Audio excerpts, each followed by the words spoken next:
Hey guys, how's it going? So this is going to be another tutorial just for you guys' reference on pretty much how to make modular kit pieces from bakes.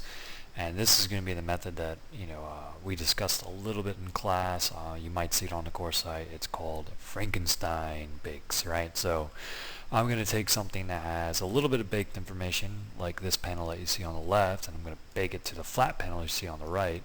And then I'm going to show you how to achieve this sort of detail. You'll probably see a lot of tutorials saying, hey, you can just model this kind of stuff over top like so and bake it down. And that would work because it doesn't need perfect topology when you do a bake. However, there is a much easier way to do it, and in my opinion, time-saving way to do it, where you don't even need to model this kind of shit, and all you need to do is make shapes inside of Photoshop. So the idea would be we have a baked piece that we actually had to model out because it would just be a little bit easier to model this than trying to figure that out in Photoshop. Actually, this is probably pretty easy in Photoshop, but you get the point. You're going to make something a little bit more complex, something with a little bit more surface definition. So you'd have to end up modeling something like this, making sure your topology is correct. And then we'll go ahead and do things like panel splits like this. This would be the indication of where two panels come together, or this wall piece would have been assembled if it was, some sort of shell of plastic or something like that. And then I'll probably put a couple bolts on here and, I don't know, maybe some text like, the typical sci-fi, section 1, section 2, something like that. So we'll go around doing all of that. So the first step is, your basic, hey, I need to model something. So I need to figure out what my low is going to be, and I need to figure out what my high is going to be. So obviously in this case, I'm like, you know what? I'm being lazy in this demo. I'm going to make something that's 54 triangles. Hell yeah, easy, right? So I gave it a little bit of detail. I didn't smooth anything. I think I've already imported this into Unreal actually. So we might see this later where I didn't smooth it. My bad. Oh well. So once I have my low poly, right, it's like cool, awesome, easy. I'm going to create some high poly sci-fi detail. So as you can see, I just made this sort of inset that has a very curved feel, and then, or not feel, but look, and then I made another inset just to kind of like make it more recessed, make it look a little more interesting. Maybe I'll do a mesh grate here or something like that. Actually, no, probably for this demo I'm going to keep it simple, but you get the idea, right? You can do some cool things with this kind of shapes. A simple shape like this doesn't have to be incredibly complex. However, I'm going to bake all this information down to a plane. I would not say to turn me in planes for your modular kit. You have a 15,000 poly limit for your entire kit, so, or triangle limit I should say. So definitely give me something more advanced than a plane. But you've heard me say it, you've heard Jamie say it. I can make something as cheap as 2 triangles, a flat plane. This one is 54 triangles. So somewhere in between 54 and the usual, I don't know, 100,000 that you guys turn in, something ridiculous like that. There's something that you can make work by baking and then applying a second pass of detail inside of Photoshop. So keep that in mind when you guys are modeling stuff.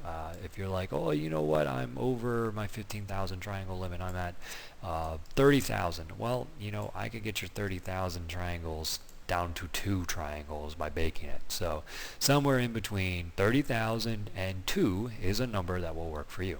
Okay, so keep that in mind, and try not to be too extreme with your bakes. Anyways, so from here, I'm going to just go ahead and export these into XNormal.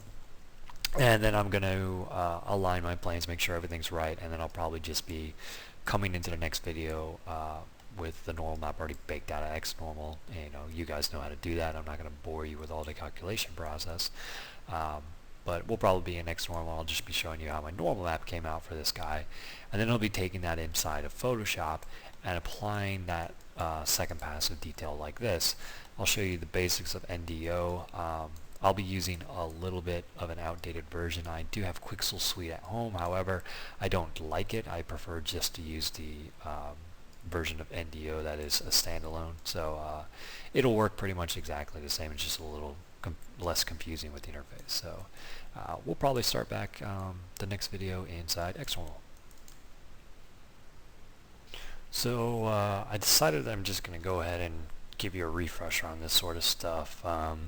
Just in case you guys forget or you don't have access to the video, this will just be an easy way to remember how to use XNormal. This will take 30 seconds. I'm not going to go over every little itty bitty step. I'll just give you the gist of it. So you have a high definition mesh. Obviously I've imported my high poly wall high OBJ, right? Got a low definition mesh. You click this button, you right click, you add a mesh, right? I've got my wall low imported under my low definition mesh. Baking options, I decided to do a normal map and an ambient occlusion. Don't forget on your normal map to have a negative Y. Choose your choose your size, right? Ambient occlusion, I always recommend doing at least 128 rays. 256 gets a pretty good result. You'll see a noticeable difference, but at least 128. And then of course under tools, you want to use your ray distance calculator. All you gotta do is hit the go button, let it run for 45-ish seconds, copy the results, and it'll apply them to your low definition meshes. As you can see, I have a maximum frontal ray of 0.756 and a maximum rear ray distance of 7.89. Again, you just copy results, plugs that in for you.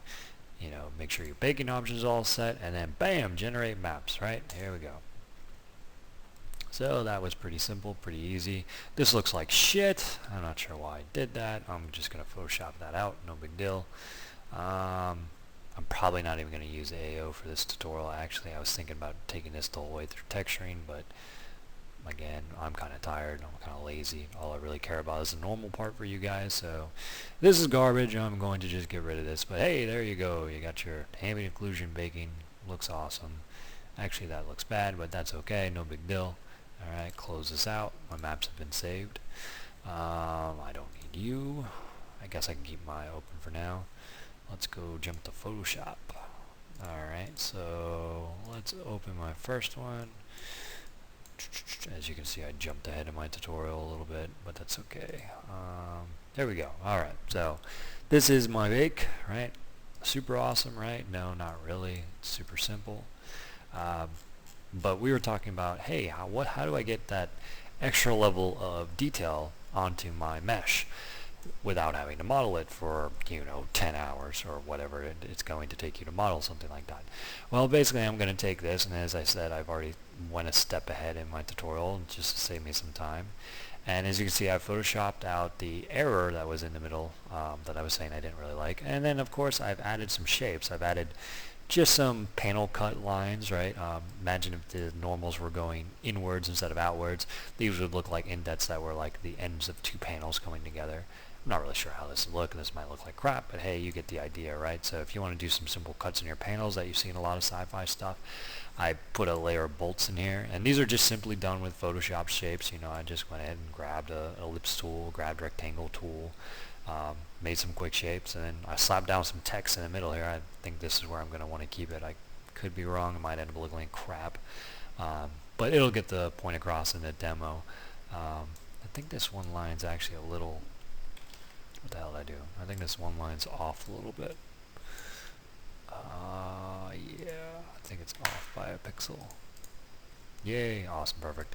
But yeah, so once you've got your shapes, apply them as a couple of layers like so, and then we can go ahead and start using NDO to create normal maps directly from this. So NDO, you guys will be finding it under Quixel Suite, so I think the interface has changed slightly. Again, like I said, I find Quixel Suite to be really confusing, but it might be the only thing that we have installed in the labs. However, when you open up Quixel Suite, you will see that it consists of DDO, DDO3, IDO, NDO, and I think there's a new one. I can't remember what the name of that one is. But you're looking for the NDO tool, which is your normal map generator. So once you can locate your NDO, and it would look something like this with a little normal map N, and it'll say NDO2 or NDO, whatever it is under Quixel. You can go ahead and start creating some quick shapes, and then once you have your shapes, you can watch this next part of the video where I'm going to go ahead and run NDO and convert these shapes and this text and these bolts and all that cool stuff into normal maps with the click of a button. And then I'm going to composite together inside Photoshop and bring that into Unreal and see what kind of result we have. So catch you guys in the next video. Alright guys, so we're back. Like I said, we're going to launch NDO on my machine. This is what you will get. You'll get a little preview cube. You can move your light around with the right mouse. The middle mouse, I believe, rotates. Yes, it does. And the left mouse will just move it wherever you need it to be. So this is going to give you a simple preview, just kind of like Crazy Bump does. I never really look at this because the result's always garbage compared to what ends up being in Unreal. It's so far off. It's like using Substance, right? You guys use Substance and you're like, well, what the fuck is this shit? Like, this isn't what I made. So I ignore this for the most part. The only thing I really look at it for is see if my normals are actually going in or actually coming out. But you'll see as I work with this a little bit. So simply you need to select your layer, whatever one you want to start with. I'm going to start with my panels layer, which is lines, and I'm going to go ahead and click the convert button, and it's going to start running an algorithm, right? And not just an algorithm, but it's a series of layer filters that have been applied to create normal maps, and this just basically just runs a script and then it builds a normal map from that. And as you can see, I have been normalized. It looks awesome. Actually, it just looks like a freaking line, but that's okay. That's what I want. I want a line for the panels that are going to be like these line cuts. Okay, so see how that made a real quick normal map for me. This is going to save you a lot of time in the long run versus modeling stuff all day. So you have a bunch of options, and I think in Quixel Suite you have even more options than this, and the interface is a little different, I think, but you'll get the idea. It's the same overall concept. You can go up or you can go down in your normal map. As you can see, that swapped it. Don't forget that this is, I can't remember if it's X or it's Y. I think it is Y positive, therefore you need to do the opposite to get Y negative. So in this case, I actually want this to go down into the surface, but I'm going to use up. I'll have to run some tests to make sure if to find out if it's X negative or if it's, or sorry, Y positive. I can't talk. X positive or Y positive. I believe it's Y positive. Therefore, you need to do the opposite, which would make it a negative. So I'm going to go up instead of down. Size, I'm setting it to 1 pixel. Basically, this is saying how big of size do you want the bevel to be. This is probably going to look really bad. Yes, it looks really bad, but you can see basically it's a bevel effect that's being converted into a normal map, like a bevel Photoshop filter. And then you have a bunch of other options such as your shape. I want it chiseled. I don't really want it to be smooth. I want it to be kind of hard. Alright, well it looks about the same, but you'll see a difference when you use smooth, chiseled, or chiseled shallow. And then there's all sorts of bevel patterns you can use. You know, is it going to be an inner bevel? Is it going to be an outer emboss bevel? A groove, stroke inner, stroke outer, stroke emboss. There's a couple of them. And then you can choose your curve. And your curve is basically how the normal map function is going to be run across the object you've selected. So obviously you'll get some more edges with this one, right? Think about it as like a side profile. This is what your normal map would try to do. It would try to make it bump out, go down, whatnot. I just need to keep mine a linear. For this one, I don't need anything crazy. You can make your fall off, or not, sorry, your fall off, your softness be a little bit blurred, right? So it's not so crisp, but I don't really want that. I do want a crisp line, so I'm going to keep it on 0. And you can mess around with a lot of other settings. Opacity is basically your intensity. You can think of it that way. The fall off of how quickly that normal calculation is going to be ran, etc., etc., etc. So as you can see, I've got a little bit of a preview down here, right? You can see it's not super intense, but that's fine because, like I said, every result that I use here is going to be increased quite a bit in Unreal compared to the previewer here. And if, you know, for whatever reason, if it's not looking very good in Unreal, I'll just use a 3-vector constant, multiply it, and adjust the channels as needed. But you get the idea, right? So you got a quick normal map there. We'll zoom in a little bit. Scroll wheel will zoom, by the way. So real simple. It's going to add some normal detail in there without me having to model it. I'm going to continue to do the same thing with the bolts and the 0-1. And the next video will probably have me completely done with this inside of Photoshop and have it imported inside of Unreal, and I'll probably already have the material hooked up just to save time, so the next video is only a couple minutes, and I'll show you guys what the results looking like inside of Unreal with a bake Frankenstein together with this method of using NDO to get a bunch of small detail, which ultimately saves you a ton of time having to model everything and worrying about your topology. So this is probably the best method to use while you guys are making your modular kit. So next video we'll start in Unreal and I'll show you what it's looking like. Alright guys, we're back. So I have imported my low poly wall. Yay, 54 triangles. I am the best artist in the world. Oh, what the hell does my dog want? Whatever, who cares? Anyway, so I've also imported my texture, my sci-fi wall, which has been finished with all of its little jazz like we were talking about earlier before, with a mix of a bake and an NDO detail pass. It looks okay. It's nothing amazing. If you spend some time actually making some cool shape, you could get some really cool stuff. Like I think at one point I was talking about doing like a little bit of a mesh on this or something like that, like little circles going across some sort of graded mesh. But hey, I'm too lazy for that, so let's continue. This is what it's looking like. I've just plugged in a base color of 0.4, so it's got a soft gray, got a metallic of 0.5, got a reflection of for the roughness of 0.25, and I've just increased my normal's intensity a little bit by reducing my blue, and this is our result. So as you can see, it's reading pretty good. The bake came out pretty solid. There's really no issues with the bake. And then the subordinate details from NDO, all those normal maps, they're reading pretty good. We can zoom in on that. Alright, O1's going in. I don't really care for the text that I chose. I don't know why I chose that text. All my bolts are going in the way I need to. Again, these panels, they're going where I need them to be. If I threw a diffuse texture on here, I could have two different colors. I could have just like a little bit of a gray with like little maybe wires or something. And this could be some sort of maybe like apple skin looking kind of thing that you would see on like an Apple product, the smooth plastic or something. But as you can see, it's holding up pretty well. You're getting a little bit of banding here, of course, from the TGAs, but not a huge issue. You wouldn't see it after diffuse. And of course, this is reading great. And if you guys remember, this is a flat plane. Completely disappears, no geometry whatsoever. I wouldn't recommend making everything flat objects. I'll probably fail you if you do that, so don't do that actually. But my point is, I can take 54 triangles and make it look like this. So don't tell me that you're over your poly limit at any point, because that's just bullshit. You can bake anything down to a plane. So stay inside your poly limit, use your normal maps where needed.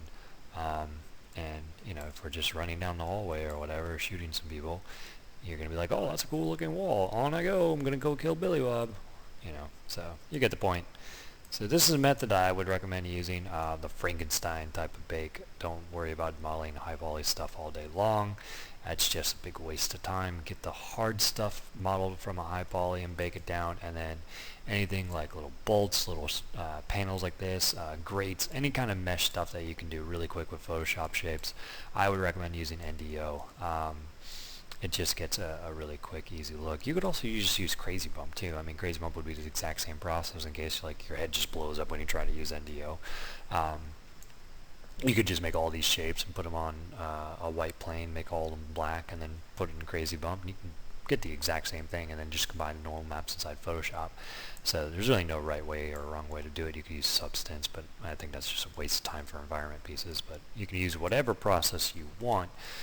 Substance I just don't think is quite there yet for environment pieces. It's great for character stuff right now, but aside from that, got a little bit of problems using the program. But you get the point. So give this method a shot. See where you guys get. I'm hoping to see some really cool stuff. Again, I just did this in like 10 or 15 minutes. So if I can do this in 15 minutes, you guys should be able to do this or better in 15 minutes, because I didn't even try. But anyways, like I said, give this method a go. See where you guys get.